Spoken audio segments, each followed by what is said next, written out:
moral principles and guidance. And the good news is also that it's completely sort of race blind and culture blind. So long as you're not convinced of a religion where you think God is looking into your life every day, right, and is really watching what you're doing, that sort of person couldn't be really helped from Aristotle. So they've got their religion.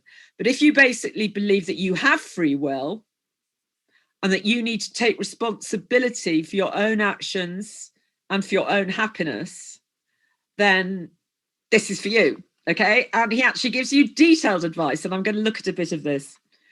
I was just telling, how do I pronounce you? Is it How?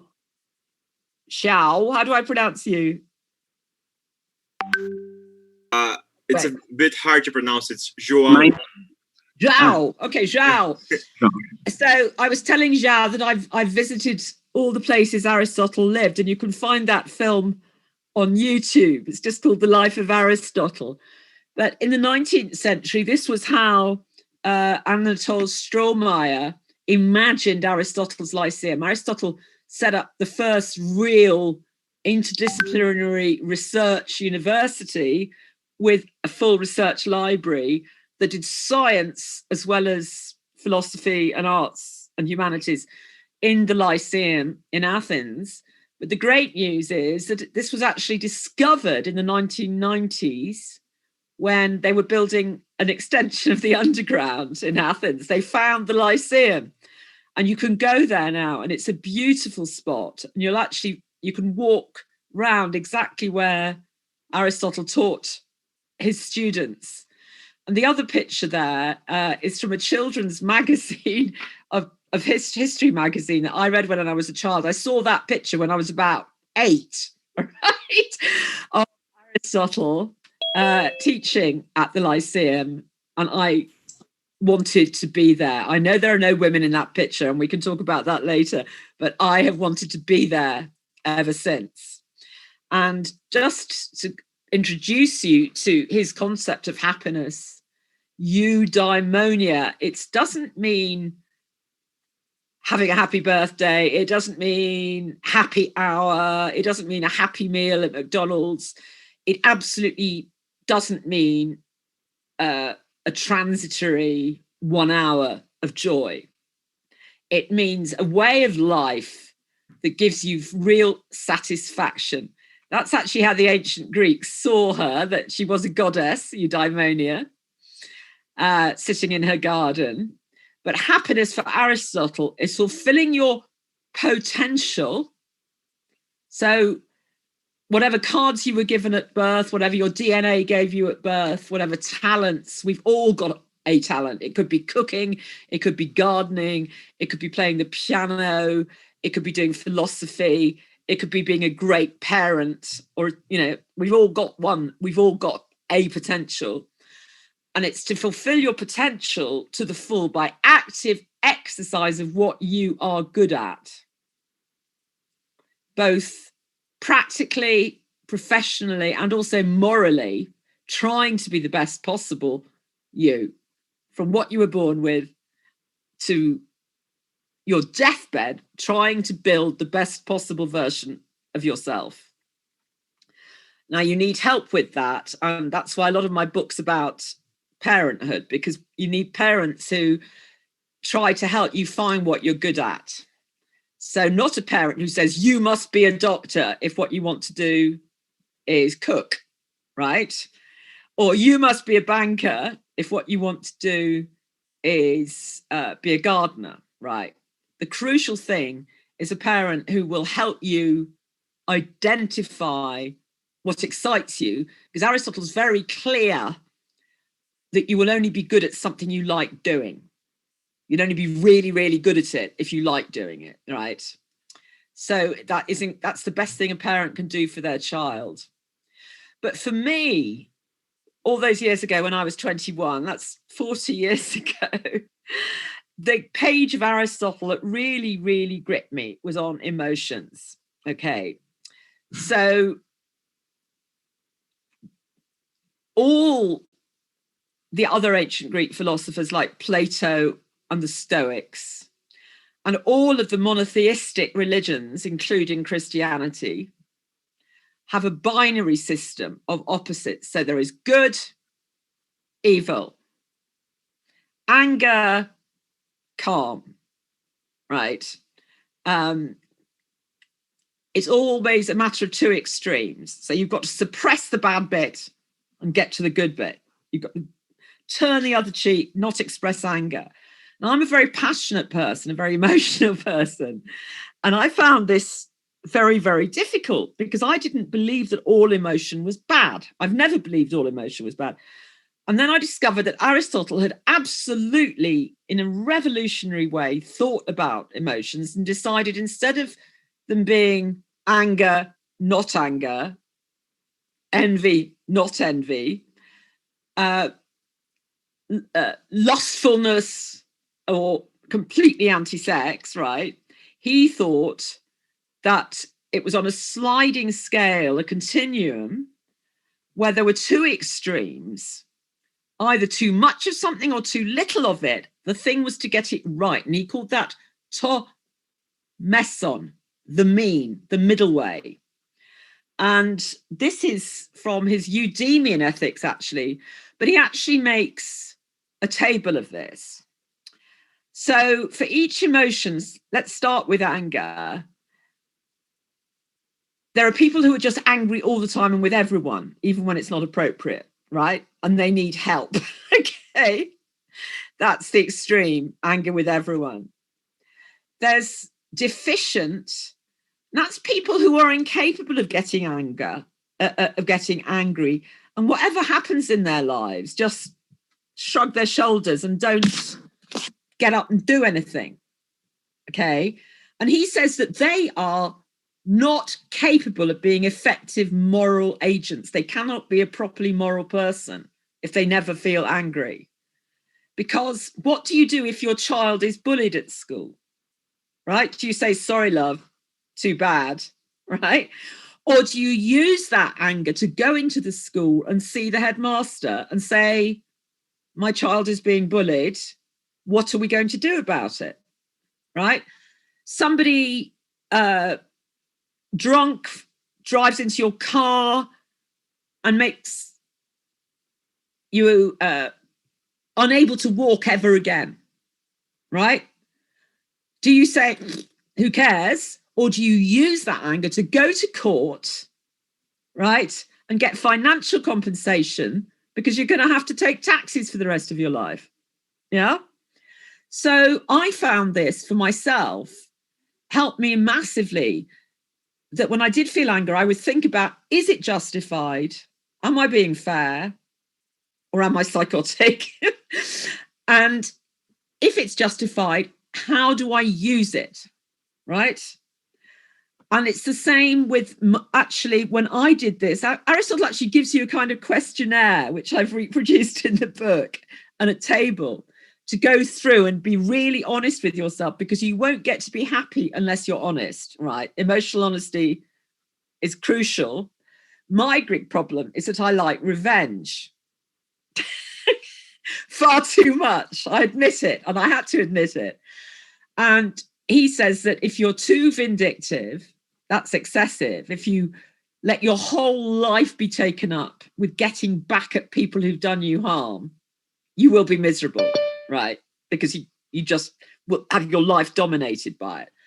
But actually, on the other end, any human who never feels the need for revenge when they've been wronged, or their children or their parents or friends have been wronged, is apathetic, cannot right a wrong, right? Cannot go out there and say, yes, I'm going to take you to court. I want you to have a criminal record because of what you did to my child or to me, and seeks just restitution. So that really, really helped me control my vengeful feelings. With money, he says there are people who just waste money all over the place. They're just really extravagant, to the extent that people try to be their friends, even though they're not true friends, just to get money off them, right? Because they're just constantly giving it away. And he says that's no good because you won't be able to have true friendships. On the other hand, he hates actually more. You can tell there are pages on people who are mean with money, what the Americans call tight. Yeah, we call it mean with money. Pages and pages on how miserable a vice this is, to the extent that I feel he must have, maybe his father didn't give him enough pocket money. I don't know. He's quite obsessed with it. And he says there is an appropriate degree of generosity that you can afford without ruining your family, right? Making sure you've got enough money to look after yourself and your dependents, but then being as generous as you can, especially to those who haven't got enough. But there is a mean boastfulness. This is really interesting as a woman. Okay. I don't know about Brazilian Portuguese culture, but in British culture, especially for women, ever saying, actually, I'm good at this. I know I'm good at this. I'm qualified to do this. I have these skills, is regarded as immodest and unfeminine. Yeah. Just not boasting, but just being truthful. So if you're all on a desert island, somebody says, does anybody know how to plant olive trees? What's the point in not saying, yes, I've got a degree in horticulture, right? Actually, I got a first-class degree in horticulture. I will plant your trees. Now, that is not being boastful. Boastful is saying it when it's inappropriate, when it's not relevant, or exaggerating it, right? False modesty, he thinks, is just as bad because he says it's attention seeking. People who say, oh, I'm no good at that. If I sat here and said to you, oh, I don't know anything about Aristotle, right? That's not helpful, is it? You've got in touch with me because you think I know about Aristotle. So, yes, I'm 60 years old and I've read all of Aristotle, okay? That is not a boast. That is a statement of fact appropriate to this context. So as a woman, I found that very helpful because, as I said, we're culturally told never to praise ourselves in British Protestant society, always to say that we're no good, right? Fawning behavior, I don't know if you know what that means in English, but that means flattering someone, always sucking up to them, telling them that they're brilliant, like, even if you don't mean it. That's one end of the vice. The other end is antagonism. That's just being downright rude and hostile to everybody. Just saying, when somebody says, hello, have a nice day, saying, go to hell, right? For no reason. He says there's just a very sensible mean, which is friendliness, which doesn't tell lies to people about how great they are ever, but doesn't antagonize them either. There are many, many more, but the other one I put here is envy, because he's really interesting on envy. He says that there's two kinds of envy. There's envy of people because they've unfairly got a lot more than you have, unfairly. So the super rich in a society like North America and probably South America, certainly Britain. Actually, the envy of the poor can be very constructive if it turns into proper political consciousness and action. You know, if your child has nothing to eat and that person's child has too much to eat, envy can be extremely constructive if it's about unfair advantage. But he says if somebody just is born incredibly good at something, like Mozart, right, then being a Salieri and being envious will destroy you. And what you need to do is try and understand that great gifts, whether it's a footballer or a pop singer or an artist, whatever, or a fellow academic. There's a fellow academic who's just better than you because that's how they're born. Then actually you need to try and embrace it as good for the human race, right? That it's just a beautiful gift. So he says that envy of natural gifts is bad. The apathetic person who tolerates unjust difference, inequality, that's bad. So the proper mean is that you do feel envy, but only when it's unjustly acquired. So this gives us an incredibly subtle moral system for dealing with our emotions. Instead of just batting them down and saying they're bad, he's the same on sex. He says that, people who are too highly sexed and want to have sex with everybody and all the time and out of inappropriate relationships is very destructive to society. But people who never want sex and can't do it even when it is appropriate, right? Like with a long-term partner, is equally miserable. It's about having it at the right time in the right place with the right person, because we're all animals, which is a very important principle to him. And I'll come on to the animals in a while. The other thing he's very, very interesting on is decision making. I have a whole chapter on this.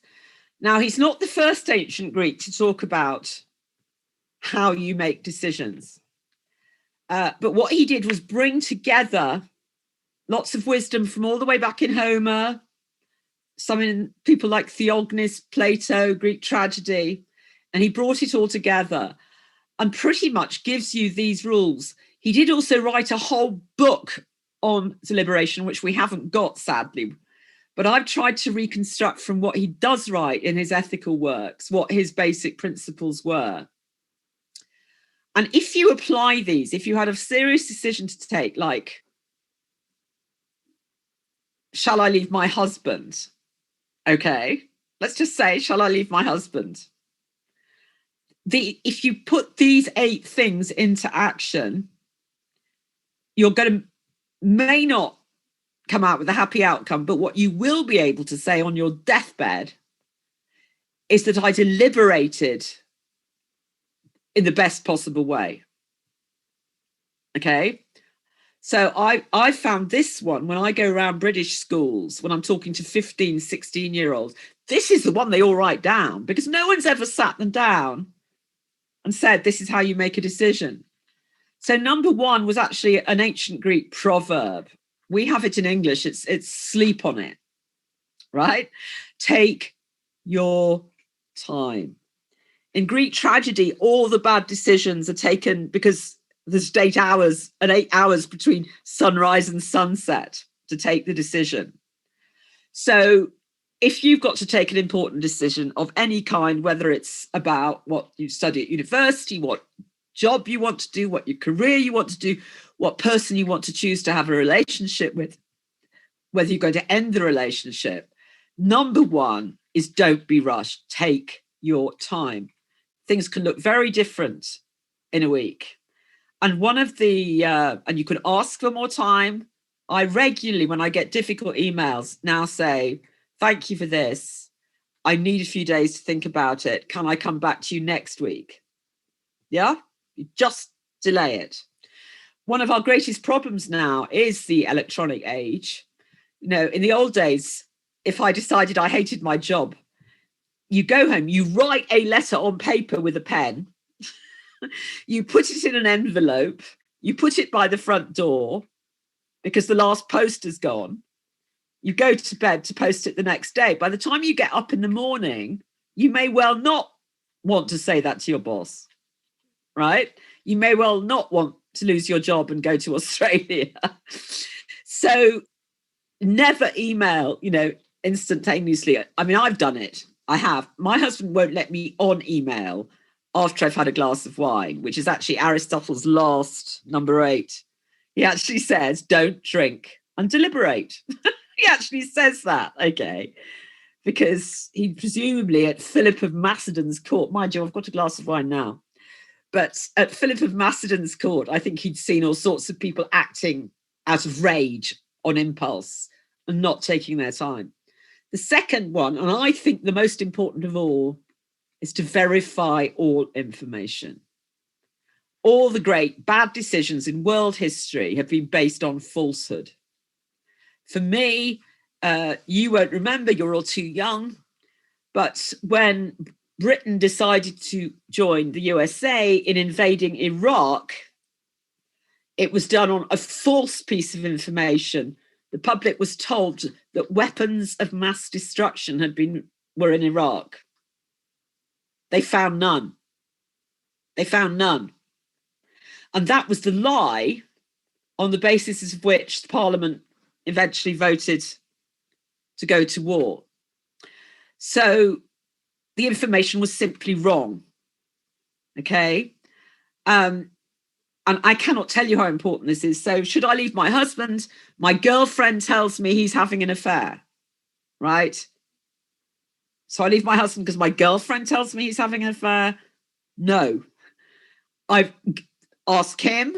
If I still think he's lying, then I would go to other lengths to discover whether he's really having that affair. If you act on rumour, then you're just lost, okay? So you must verify all information. Then you must examine all precedents, both in your personal life and in general. What happens when people in general leave their husbands?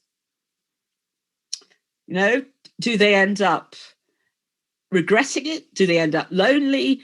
Do the children end up traumatized? You know, what happens in general? Then what happens in particular with you, right? Do you know from past experience that you react very badly to breakups? If so, you have to prepare for it, right? You examine all precedents and prepare for it. If you know your husband has got a terrible temper and is likely to hit you when you tell him you're leaving him, right, then you need to make preparations to make sure someone else is there. So think very hard about past experience, what it can tell you. Again, in terms of parliaments deciding, I always feel this about Afghanistan. People have been trying to conquer and subdue Afghanistan since Alexander the Great. They can't do it. It's mountainous. The people hide in the mountains. Nobody has ever managed to subdue Afghanistan for very long. Why don't people stop trying, right? It can't be done. The next thing is you consult a disinterested expert. And this is my lesson in English, okay?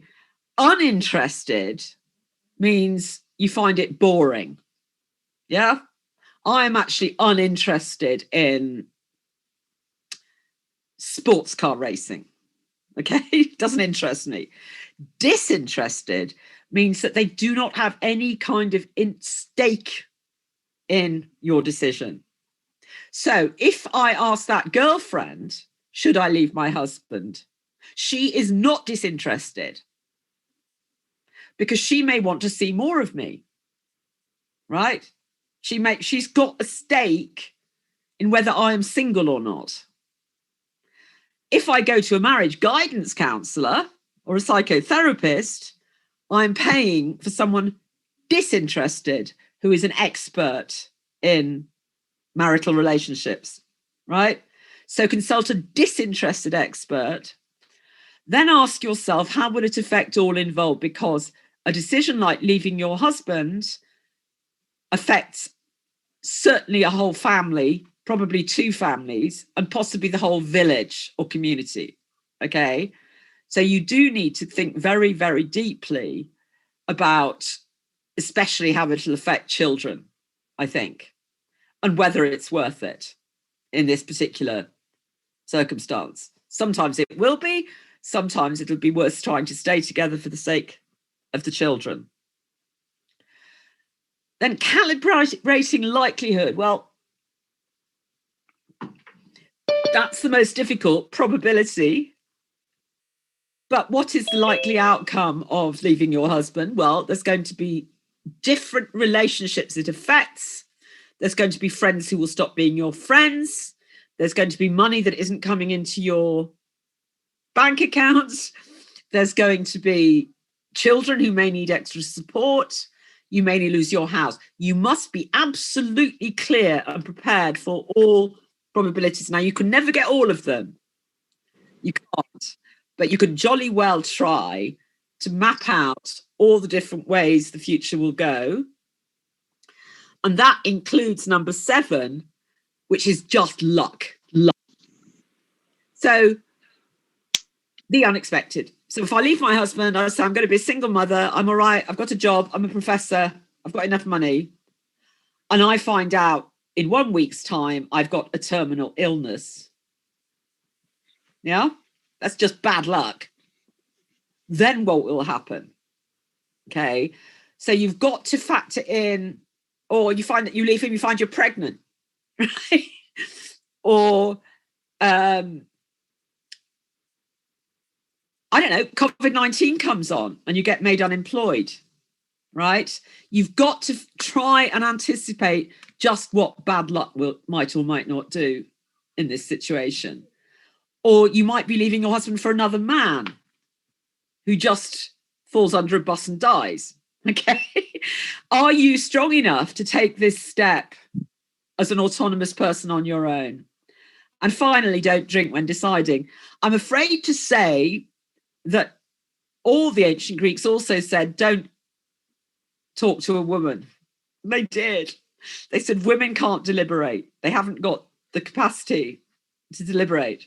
But I think I could persuade Aristotle that I can. So I tend to just ignore that. This is incredibly helpful. And I genuinely do it whenever I've got any big issue. And sometimes the quite small ones, like what do I give someone for Christmas, just to see how it comes out. Are people understanding me? Is this okay? Is this at a good level? Yeah. So the other thing is, very importantly, Aristotle was absolutely clear, and he used Sophocles here, that it's okay to change your mind, right? A lot of people think that you've got to be consistent and stick to the same line and never change your mind. He was quite clear that if you get new information, right, that changes your calibration of the situation, then you must change your mind if that's appropriate. And he twice tells the story of Sophocles' Philoctetes. And this is a play where a young man, very young man, Neoptolemus, in the middle, is told by the Greeks, led by Odysseus, that they've got to drag this very, very injured, sick old man off this island, Philoctetes, because he's got a magic bow that can take Troy. They've got to trick him, they've got to abduct him, they've got to steal his bow. And Neoptolemus goes to do this job. He's a very young man. He's been given his orders. He's a soldier. But when he sees how desperate the situation of Philoctetes is, and all Philoctetes wants is to go back to Greece, he's been stuck on this desert island, he changes his mind because he's got new information. And that's why I think I could persuade Aristotle actually on, for example, slavery. He said he defended slavery in the book One of the Politics, and he also said that women couldn't deliberate. But I think I could present him with modern data, right, that showed him that both of patriarchy and slavery were unfair. I could argue it from real empirical data, and I could argue it very logically using his principles of logic. And he would then have to change his mind because he said in his ethics, you must change your mind if presented with new data. When it comes to expanding out into society, Aristotle said, in Greece, we have a statue of the 3 graces, the charites, always in every marketplace. It's a beautiful idea, holding hands in this cooperative circle. And a grace or a charis, you may not be able to quite read that. Perhaps I can do it like that. They hold hands in a continuous circle.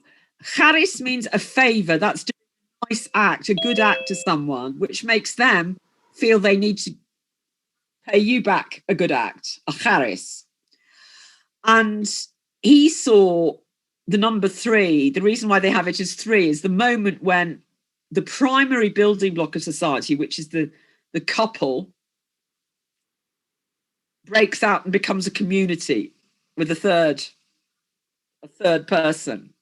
That's kind of the symbolic polis or city state, the moment when the couple becomes much more.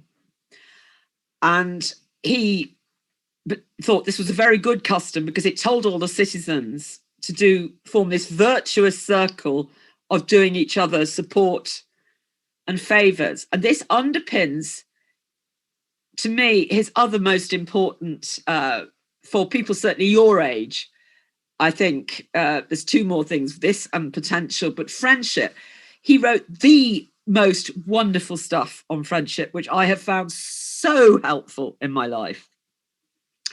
Because he says there's basically 4 categories of friends.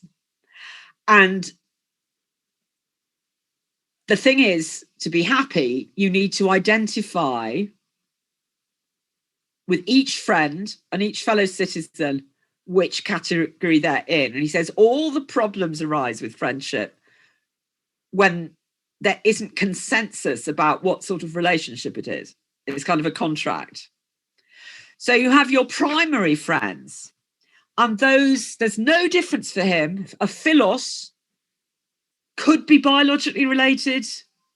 It could be socially related, like an adoptive child, or it could just be a friend that is your friend because you've been friends for many, many years and you can completely rely on each other, even in the most terrible circumstances, right, to be loyal to you.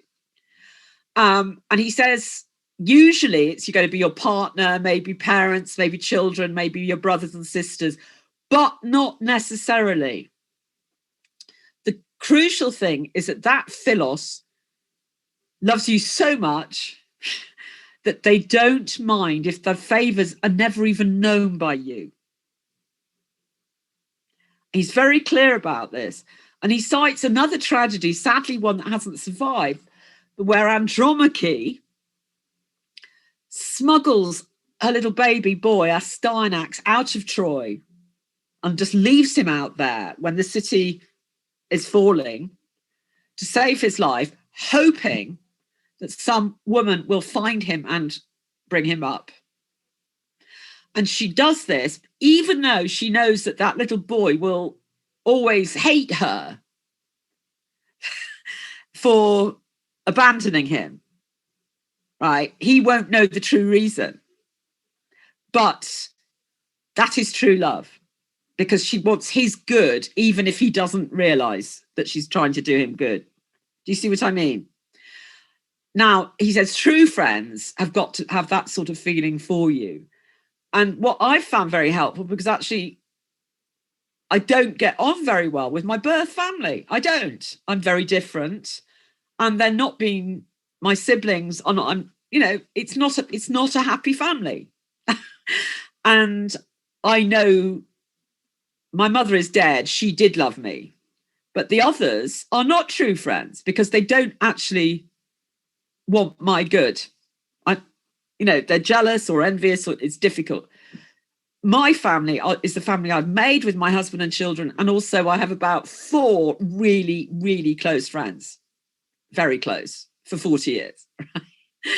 And I can really rely on them. Aristotle says you cannot actually have more than about 7 such people in your life because there isn't time, because it takes a lot of work. And 7 or 8 is the most that you can actually have that intensity of a relationship with. So 3 of mine are obviously my husband and my 2 children, right? And then I have 4 close friends who I speak to every week and I will do anything for. And if they go to prison, I will pay for their lawyer, real, true friendship. Then the next category is pleasure friend. Now, this is really, really, really useful. He says that young people tend to mistake, for young people they just love being with. They desire them, they fancy them, They love going to concerts with them. They feel excited, but they find when things get rough that these friends disappear. Okay. Now, I found this incredibly useful because in my life, too, what I thought were true philoi, including my siblings,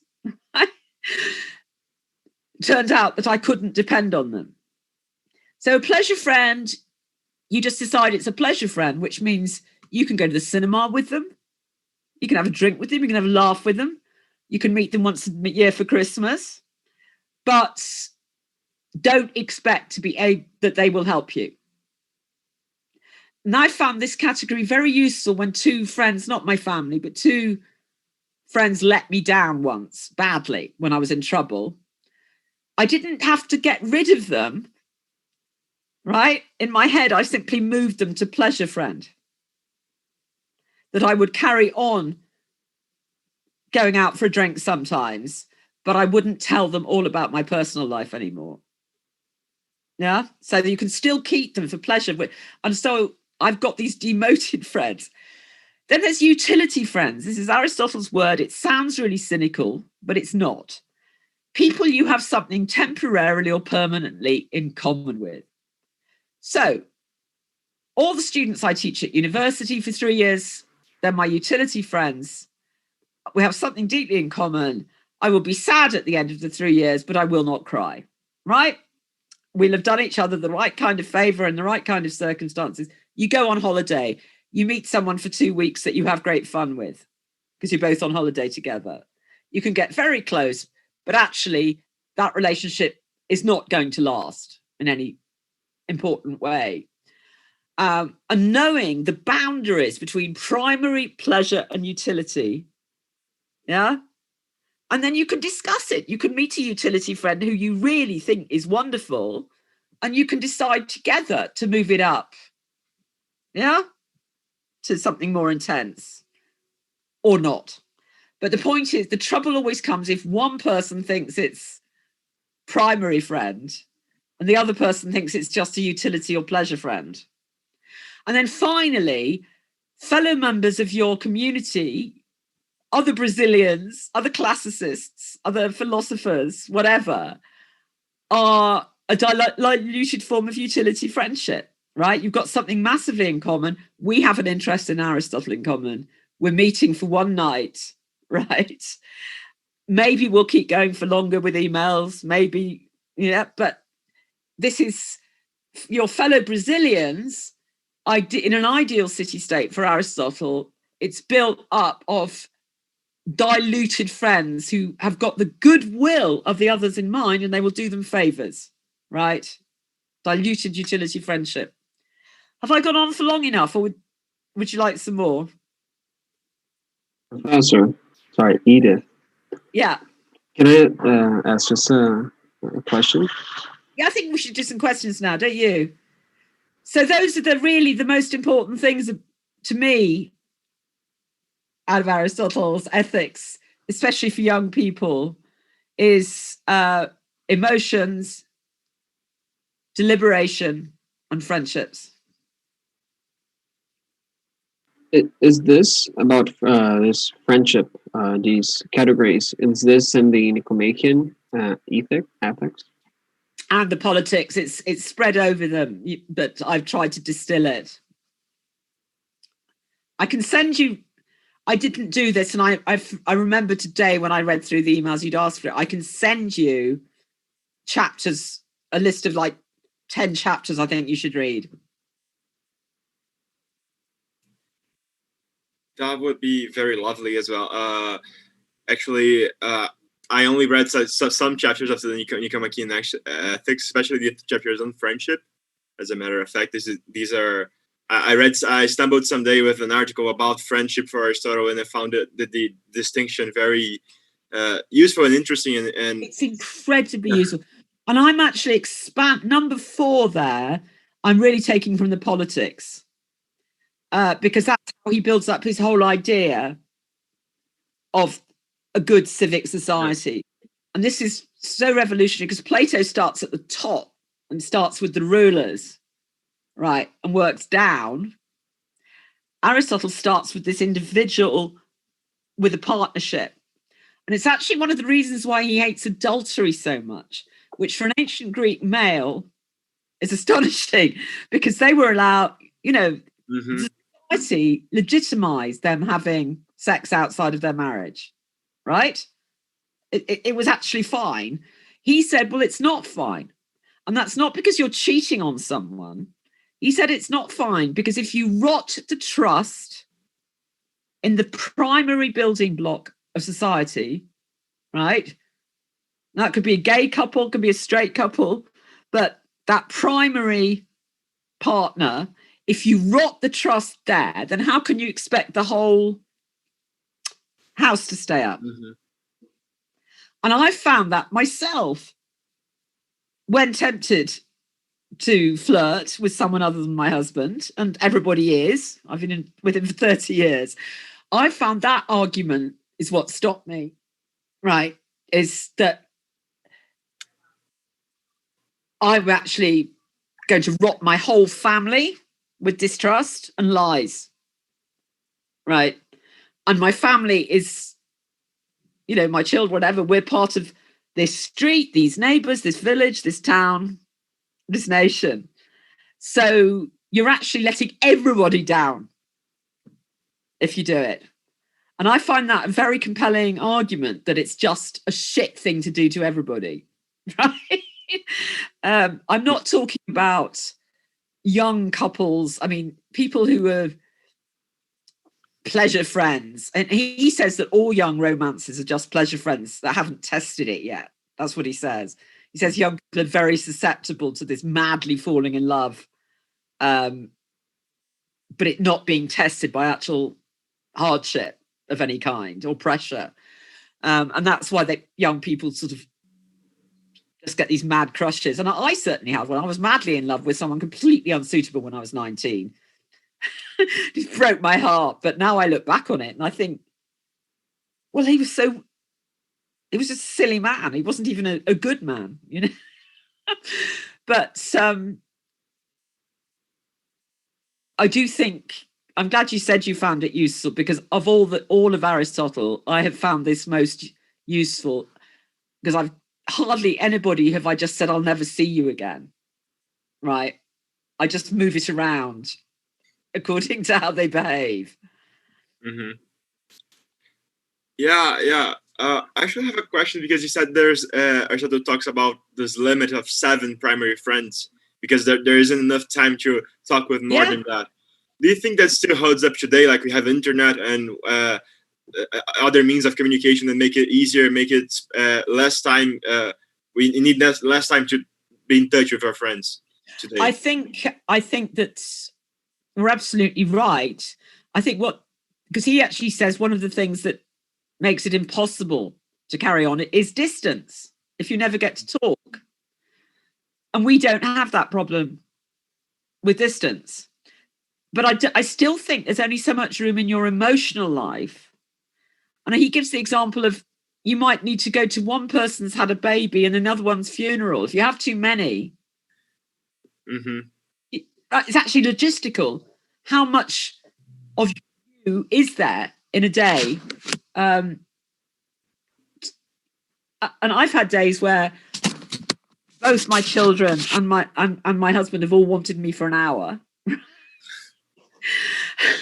I've also got a job to do, right? And friends I try very hard to speak to every week. I think COVID has been really interesting on this. I don't know if you have similar experiences, but I've got back in touch, stuck at home with old friends that I had let go. And it's been wonderful, actually. But I still don't know if they would be primary friends. I feel more their pleasure. I'm talking, if you got accused of murder and went to prison, which friend would come and see you? That's what I'm talking. That's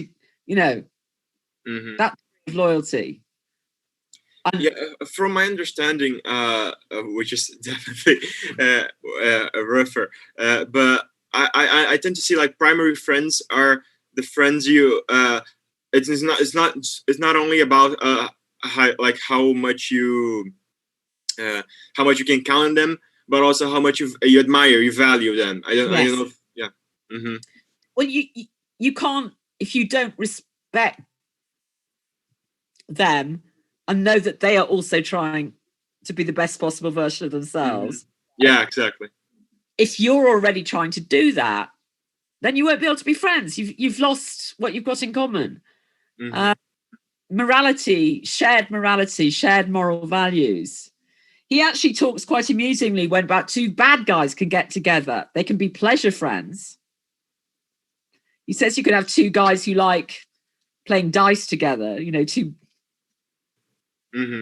sisters can be pleasure friends, but they cannot be primary friends because they're always going to be looking after themselves first.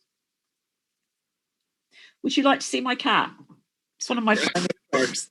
Please. Absolutely. How cute. It's so lovely. Captain Hawkeye. What's his name? Captain Hawkeye. Hawkeye. He's a bit like a pirate. Yeah. It's very lovely. Okay. Seahawk. Georgie, my daughter says no, it's Seahawk. I got the wrong name. Sorry. Captain Seahawk. So shall I just take you very quickly? I was just going to, would you like just 5 minutes more? Yeah, definitely. I also have some questions. I believe some others have too, but I think that... Oh, no, well, ask questions then. I don't mind. No, that's okay. It's just a question about, you talked about how you think that today Aristotle would be convinced that the patriarchy and slavery were wrong. And I was just thinking, like, with this whole thing about cancel culture, etc., do you think that there's place, like, there are some philosophers in the past that they defended some positions that are not like, if you can, like, understand that the positions they defended in the past, they would still defend them today, then you think it's okay to cancel them, for example, or not, even if they had these awful positions, they are still worthy of being read, etc. What's your view on that? I'm very much opposed to cancel culture. I know it's difficult, and there are people who say, you know, we should never even read Mein Kampf. I completely disagree with that. We need to read it with every critical, vibrant muscle. And there are feminists who say we shouldn't read Ovid because there are so many rapes in the Metamorphoses. My argument there would be, no, we must read it, and we must think about how violence against women is depicted in art, when it is okay, when it's not okay, and why. I wouldn't even take down the statues of Confederate generals. What I would do is commission a statue just as big and magnificent of a leader of a slave revolt talking to him. I would supplement, not cancel. And the idea that we would get rid of a philosopher as commanding as Aristotle over his contingent prejudices, which I suspect also, he's a great empiricist. And I suspect with women, I suspect that in a society where women were not educated and were told they were stupid, they probably behaved stupidly. Do you understand what I'm saying? If women behaved in the ways that they're brought up to behave, as I was, sort of silly, feminine, giggly girls who aren't proud of being clever, then he's not going, if he never meets a woman who can put the case because she's never met an educated one, as an empiricist, he's going to draw conclusions from that. I'm not excusing him, but it's probably the same with slavery. If all the slaves that he had to do with were not educated, right? Mm-hmm. And he may have thought that they could not be educated. He's uneasier with that one. He's more convinced of the inferiority of women, actually. And that's partly because of all his work. I was going to talk later about the environment, about biology, because he's absolutely obsessed with animals. And he looked to the animal world and he saw that females were, in general, smaller. And he made all kinds of inferences from that about the human animal. But I do believe I could sit him down for 1 hour and he would change his mind. Show him the data, right? Neoptolemus. Yeah, Edith, I will read some of the questions that they're doing in the comments. Yes. Some of the students are making some questions there. I'll read for you. Iago Rocha, he asked, he said, in the introduction to Aristotle Way, we have this passage that says, moreover, says Aristotle, happiness could potentially be widespread, since it could be attained through some process of study or effort by all persons whose capacity for virtue has not been damaged. Yeah. My question is, how can we know if our capacity for virtue has been damaged? And supposing that we can know, is it possible to kind of fix it? I think it's a really good question. I think if you're already asking that question, then it's possible to fix it. Because if you already become self-conscious, if you're asking that question, you've already become self-conscious about both whether you've been damaged and about the possibility of fixing it. The people who can't be fixed don't even know they can't be fixed, right? They're not self-conscious about their behavior. They're just acting out pain that they've received as children. They haven't even got to the therapeutic point of saying, I have been damaged, so I'm finding it difficult to be virtuous. Are you with me? I think self-consciousness is the point. He Bring the glass of red one behind the TV. just wrote down that, thank you very much, that, yeah, he is with you. Another question that is written here from Camila de Moura. I would love to ask a question. When Professor Hall was talking about envy, I thought about the distinction between phonos and zelos. Yeah. I would love to hear something about that. Well, actually, he uses the word phonos for both, but he says there's good phonos and bad phonos, and it depends on whether it's envy of ill-gotten gains, unfairly got advantage, or whether it's of just natural gifts that people have been born with. I'm not sure he talks about. I would have to check. I mean, being a zealosis is more like having great enthusiasm for something, I think. I may have misunderstood the question.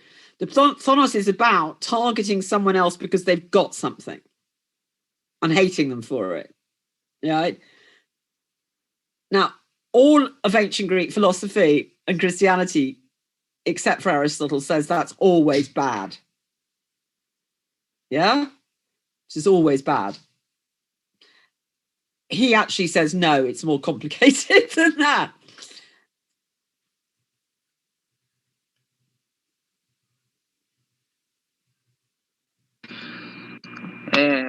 Edith, I have a question too. You showed your cat. I have a cat too, and I want to know if Aristotle says something about a relationship like with domestic animals, because in a sense most people nowadays will describe their relationship almost as a friendship. And even if you take this that you need to admire something in your animal, at least many people could point maybe that they admire something in their animals, like my cat, his calmness, his good life in general, his beauty. And if Aristotle he talks something about it, he does. That kind of friendship. Please. Okay, he doesn't. I mean, you're absolutely right.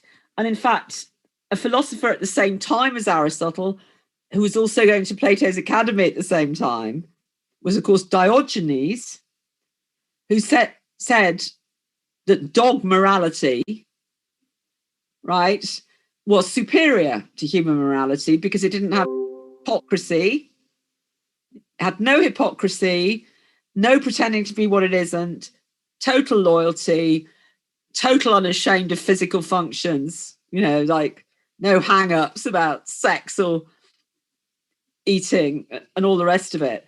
And I also have a dog. I have 2 cats and a dog. And my dog, I do really admire his morality. I hear Diogenes.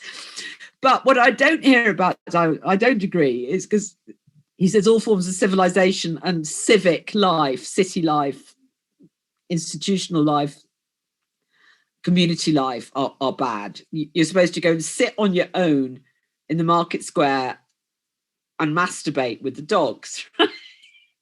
That's what you're supposed to do. Aristotle says, no, humans are animals, but they are the differences. We are a politikon zoon, a political animal. That didn't mean that we all want to go into politics. He meant that we like to live in a big community with people who aren't just our kin folk, aren't just our family. And he says this is very unusual. And he compares us with, his works on animals, there are these 3 great works on animals: Generation of Animals, History of Animals, and Parts of Animals. And I often recommend, actually, that people beginning with philosophy go and read the History of Animals. It's a beautiful read. He adores animals. He's regarded, his best friend, Philos, was Theophrastus. He spent 2 years with him on the island of Lesbos. And Aristotle invented zoology, and Theophrastus invented botany. Now, I don't think there were lions and elephants on Lesbos, but hey. And he talks with great love and admiration about the entire animal world. Birds, he's interested in bees because he sees they live in something like a polis. He's constantly comparing humans. He says birds are interesting because they have language. They seem to communicate with each other verbally like humans. So he does all this like, not like human, to try and find out what the human animal is. He hates cruelty to animals. He talks about how people put horses in terrible stables where they get ill when they need to be out in the fields. I don't know what he'd seen at Philip of Macedon's cavalry.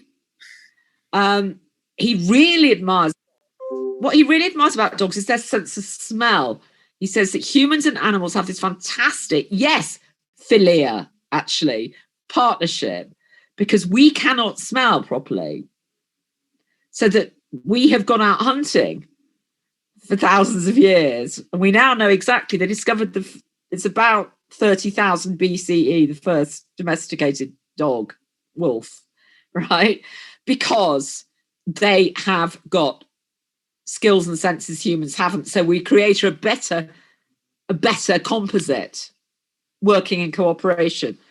So although he doesn't make that, I don't believe he ever makes that explicit, that it's like a political friendship, right? The language he uses is of cooperation through adding skills. And I do find I find my dog's sense of smell quite extraordinary. I mean, I really do. I cannot believe it. He knows when my husband's coming home 10 minutes before I do. I could do it by the clock. But Richard is 10 minutes away because Finlay starts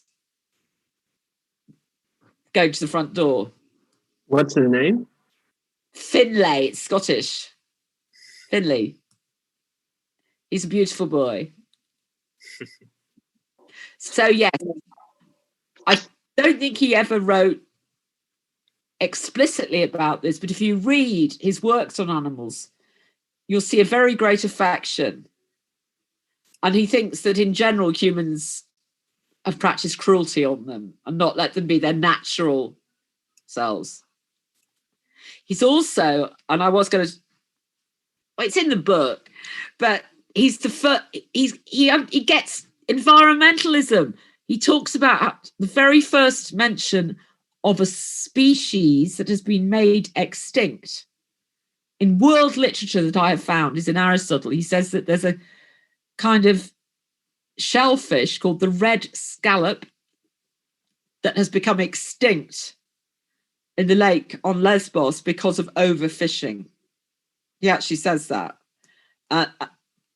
with regret, right? He said the fishermen say there used to be the red scallop till we took it away too much. So that's why, can you still see my PowerPoint? I discovered this wonderful Turk called, I don't know how you pronounce Turkish, Özgür Orhan, but he is an environmental scientist and ethicist who's using Aristotle's works on animals and the environment as the basis for a new green philosophy. And this is what, along with the other things I've been talking about, it's one of the reasons why Aristotle is the philosopher we need now in the 21st century, because he says at one point that humans can do 1,000 times the damage of any animal if they use their weapons wrongly. I mean, that's just so amazing. We have been given this intellect superior to all the other animals, but we are just animals. So therefore, we have a responsibility to look after the whole ecosystem. He doesn't use that word, but I'm inviting this man to London because I want to hear more about how we can use Aristotle as a basis for not just a more social democratic politics, but a green politics. And his work's translated to English, or it's only in Turkish? I don't. No, it's just one article I found. I can send you the reference to that as well. Please. But he's now quite often in touch with me on Twitter. Aristotle said he didn't want, and here we get around to economics, because the other thing I was going to talk about was a bit about Aristotle and economics. He didn't think growth was a good thing. He believed that trade was a good thing and that we need certain kinds of products to live pleasant lives in our houses, right? But that there is a limit to what we need. You know, we need nutritious food, pleasant houses, but that most goods were completely unnecessary. And that the minute you go beyond simple reciprocal trade and keeping the city-state at the right size and so on, and he in fact, develops his economics quite systematically over that. He has a strong distinction between necessary and unnecessary goods, which we in, I hope, late monopoly capitalism, it's what Karl Marx called, late monopoly capitalism. I hope it's late. But he thought it's sustainability. You can grant sustainability in what Aristotle said about the economy. Mm-hmm. Oh yeah, you're just getting on the point. I saw your little slides. The next ones are about Aristotle and politics, right? I'd love to hear something about them as well. Okay, I am going to have to go in about 10 minutes. All right. Okay. What's the time? Yeah. So, yeah, I will have to go. Okay. Well, that's mine on the hour. Yeah.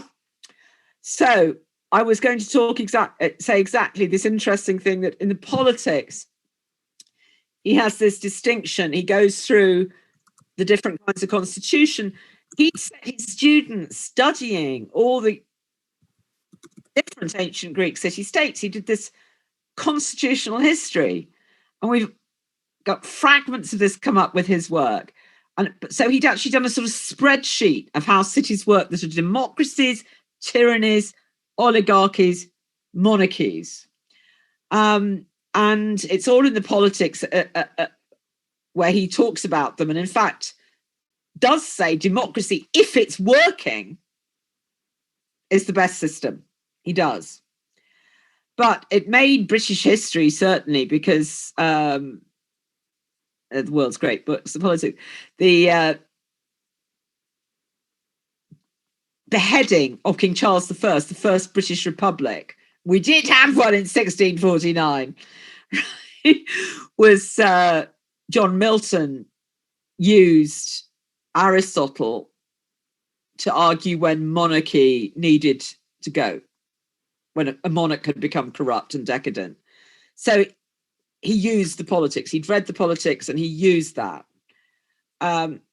Little North American school children regularly get Aristotle on the Constitution lectures about how the Constitution is the...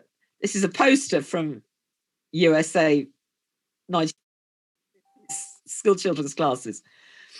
But the interesting thing is that Aristotle has been adopted by both right and left and the middle, right? He's been used on all hands.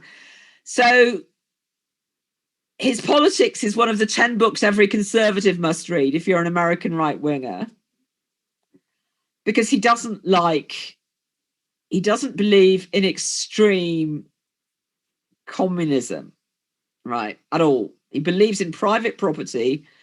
He believes in natural gifts, right? Yeah, and that he thinks that everybody needs to decorate their own house. He thinks we need our cave. He thinks that's human. And I completely agree, right? That we need our little place that's ours. We don't need to need state-owned housing. But having the right to own your own sort of cave, right?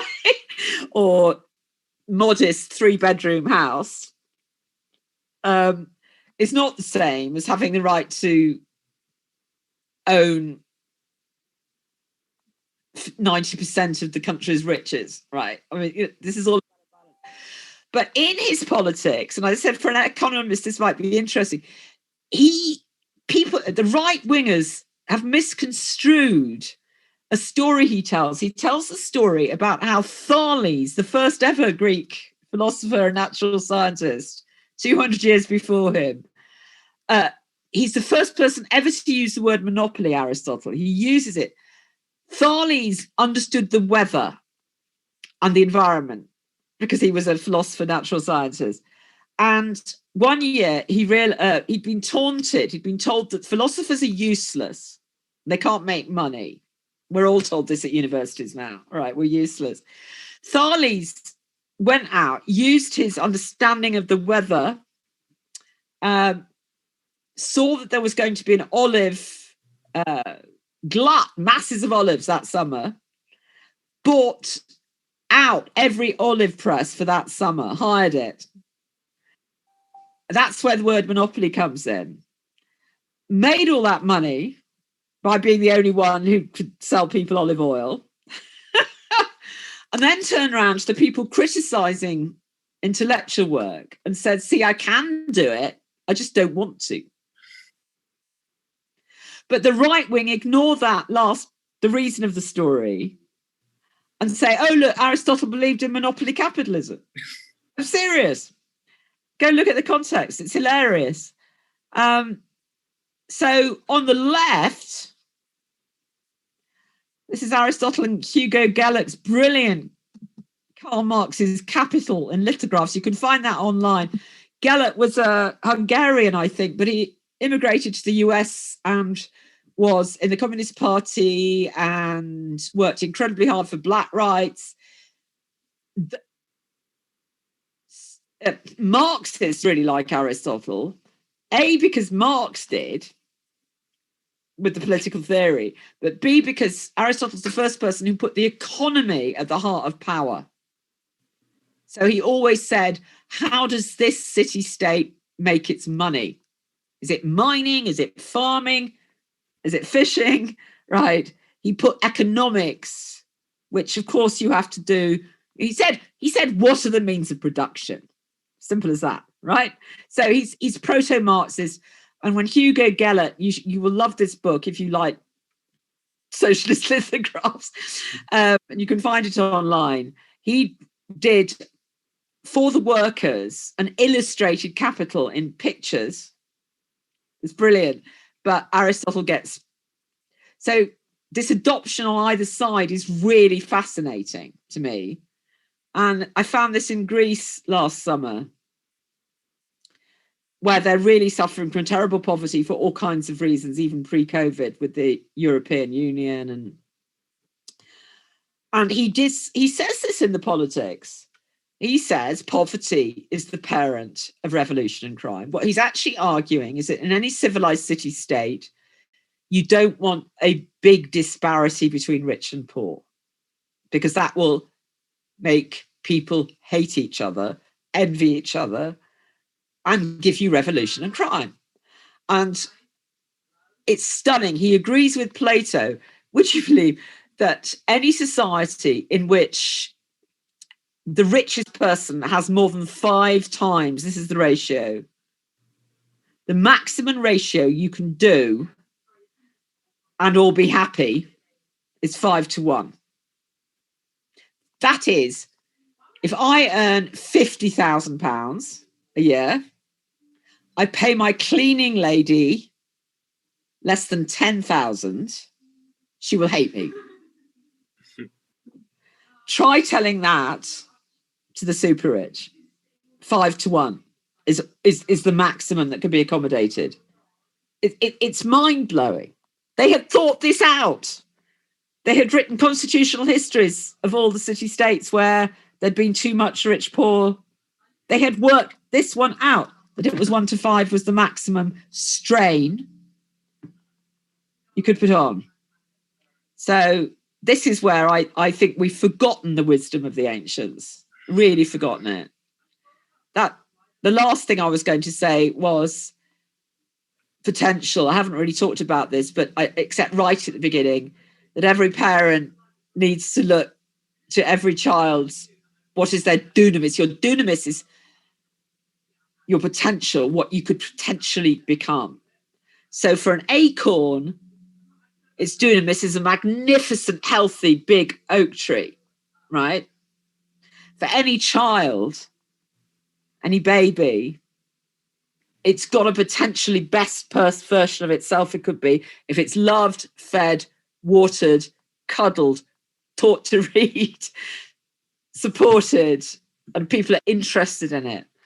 And I always think here, this is Martin Luther King's last ever sermon at his own church before he was killed. And he said to his children, I don't ever want you to forget there are millions of God's children who will not and cannot get a good education. He said, you will never be what you ought to be until they are what they ought to be. And I'm afraid this is my rather revolutionary ending. It's not good enough just to make the best of yourself. You have to have a politics that wants every person in the world to be the best version of themselves. So they need food, water, love, affection, and education. Right?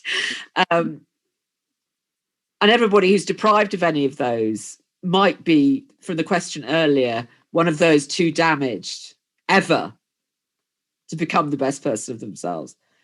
So I've tried a little tiny bit through education, being in education, not just try to be the best Edith I could be, but to try to help other people to be the best. Because I do think the human race can crack our problems. We're short of time, but I think we can if we just all read Aristotle. So. Definitely. Professor, I believe it is from the heart. No, yeah, definitely. I totally agree. I think Francisco has one quick question, right? You only have 3 minutes left. Yeah. I just wanted to ask you something that we've been meeting with different professors from different universities, and we've been talking about different. Good for you. I really admire this reaching out policy. Yeah. And it's been incredible. But one of the themes that mostly inspired me in the Greek culture is the fact that they believe that hope is something that might be kind of overlooked and kind of different from what we see in Western society today, after Christianity and everything. And I was wondering if Aristotle ever said anything about hope and anything about feeling hope so that we can achieve these types of changes and everything that he's talking about in politics. I couldn't agree with you more on that myth of Pandora where hope escapes. It's so beautiful and so profound. I don't think he did talk much about hope, but he has been recently, people have acknowledged that although he did not write a utopia like Plato's Republic, that all his political and ethical writing is utopian because it's looking to a better situation we could get to, right? It's like, what can we learn from where we are to progress to greater eudaimonia for everyone? It is inherently optimistic, progressivist, and indeed utopian. And it has to be for me, because if I really thought we were on a inevitable, sustained path downwards, I would go kill myself tomorrow. Really, it's we have to retain faith in the idea that the human brain, with enough education and talking to each other and willpower, can get over the problems that human rivalry and competition have made. We've got these two contrasting impulses, and he certainly said this, of cooperation and competition. And that is distinctively human. We've just got to get the cooperation stronger than the competition.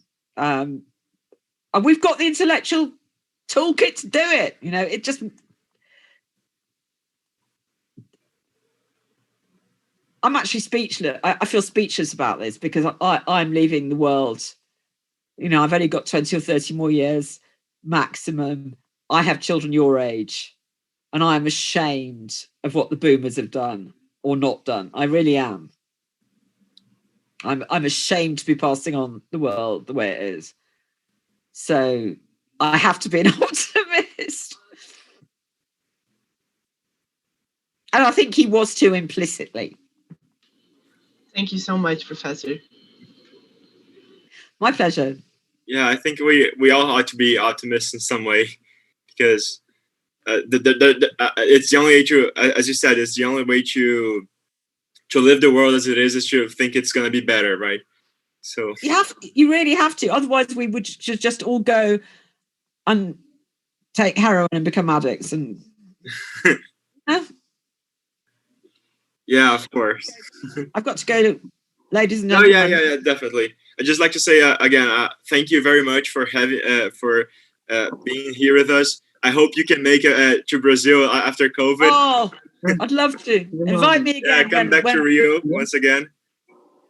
Good night. Good night. Goodbye. Bye-bye.